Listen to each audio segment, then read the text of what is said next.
Today, I'm going to be sharing with you guys about curriculum changes in our homeschool. Things we're adding, things we're taking away, and things that we finalized since I released my curriculum picks earlier this year. So let's get started. First, let's start with what I'm taking away. But I want to be clear with both of these curriculums, it is not because I did not like them. It is simply because my high schoolers had too heavy of a workload and I needed to even it out a little bit. So we are just pressing pause. We are going to be pressing pause on the Elegant Essays from IEW. This curriculum is designed to be a one-semester course, so we might just press pause till January, as I frequently like to infuse some new curriculum to infuse new life and excitement into our homeschool, so this might just wait till January, but I had originally planned to do it this fall, which is why the change. With this, they are going to be doing a lot of writing in their other areas and their other curriculums in history. They're taking some literature classes. There's other things they're going to be doing writings in. I still want them to have this because this will help them to learn how to create a very solid essay. And that's such an important skill when it comes to high school and potentially college for those of mine who are college bound. So we will still do this. It'll either be something we add in next semester or it might be something we do as an intensive over the summer next year. Also on this list is Consumer Math by Not Consumed. You can see we actually got a decent way through it. We started at the beginning of the summer and got derailed due to life circumstances. This curriculum is phenomenal and I cannot recommend it highly enough. I am so in love with it. I actually went through it with my kids. It's designed that they can do it independently, but I didn't want to miss out on learning either. And I learned a lot just in the first several lessons. This curriculum is something we will definitely be picking up again next summer, but again, we had to balance it out. There are so many good things to get to in high school that you just have to prioritize. So for now, we are putting this to the side because they are also doing algebra and we will pick it up again next summer. When it comes to things that we finalized or that I might have forgotten in my curriculum picks video, I wanted to mention one of the forgotten elements, and that is my life skills activities for special children. I didn't mention this in my 6th grade daughter's picks. It is designed for K through 5, specifically for special needs kids, although there are a lot of elements that can apply to any child. And while she's going into 6th grade, cognitively, we are definitely nowhere near there. And so I feel like it is still very age appropriate. It breaks down a whole series of different life skills that your child should have and gives you unique and creative ways to practice those and teach those to your kids. So what we did last year is we started it mid-year and just started at the beginning and we just sat on a life skill until we mastered it and then we move on to the next one. So I don't really have a specific game plan for how many lessons we'll get through at a time. We just take something and make sure she's mastered it before moving on. So we will be doing that this next year, but I forgot to mention it in my video. Also, something that was finalized since my last video was that we picked a cooking curriculum. I had mentioned that for my 8th grade daughter, she really wants to go into culinary arts.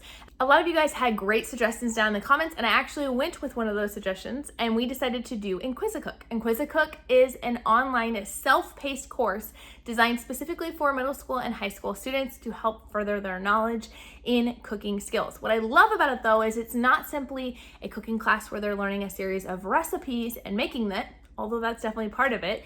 They are actually learning the why and the techniques behind each of these different recipes. So they spend the entire first unit just on eggs. And it sounds basic, but when you actually watch these videos and get into these lessons and the things that they are doing, they are understanding everything about working with eggs. They are going to be making everything from sweet, savory dishes. They are going to be going into baking and cooking. They look at the science behind the different elements, what helps things to boil or to not boil. It goes into so many skills that she's going to be able to use and learn and then adapt to any cooking that she does in the future. So I'm really excited about it. It has video-based lessons. It has printables for the recipes and supply lists. It has experiments that are part of it as well. So she will be starting that actually next week and she's really excited about it. Next to the things that we are adding to our homeschool year. So for my oldest son, my 9th grader, he has severe dyslexia, auditory processing, he has autism as well as other things. And so because of that, spelling is a sticking point. It's been really hard.